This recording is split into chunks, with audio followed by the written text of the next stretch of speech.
पुण्यामध्ये पुढील 4 दिवसात अतिवृष्टीचा इशारा देण्यात आलाय। पुण्यामधील 4ही प्रमुख धरणांच्या पाणी पातळीमध्ये वाढ झाली आहे। काही वेळांनी म्हणजे 5 वाजता खडकवासला धरणाच्या सांडव्यामधून मुठा नदी पात्रामध्ये 2568 क्युसेकनं विसर्ग सुरू केला जाणार आहे। नदीकाठच्या गावांनी आणि सोसायटींनी खबरदारी घ्यावी अशी सूचना सुद्धा देण्यात आली आहे।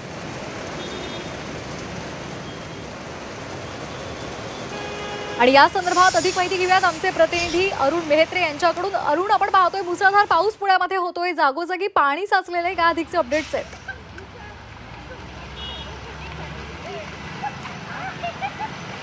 अगदी खरं आहे। म्हणजे आता मी पुण्यातल्या श्रीमंत दगडूशेठ हलवाई गणपती मंदिर परिसरामध्ये आहे आणि इथे रस्त्यावरती कसं पाणी साचलं हे आपण पाहतो आहोत। रस्त्यांना ओढ्या नाल्याचं स्वरूप आलेलं आहे।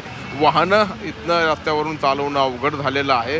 जवळजवळ तासभर इथे मुसळधार पाऊस झाला आणि महत्त्वाचं म्हणजे की सलग तिसऱ्या दिवशी पाऊस झाला आहे। म्हणजे परवा रात्री पाऊस झाला, काल दुपारी पाऊस झाला आणि आत्ता देखील इथे संपूर्ण पुणे शहरामध्ये पाऊस झालेला आहे।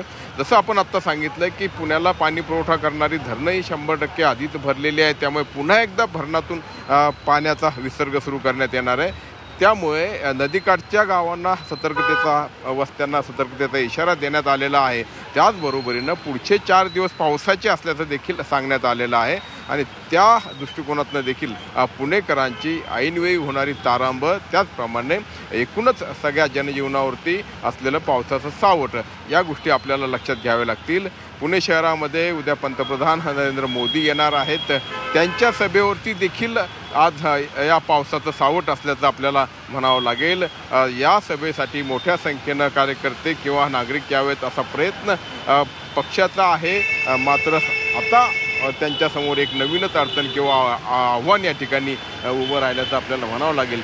तुर्तास तरी म्हणजे आज पाऊस आत्ता होऊन गेलेला आहे।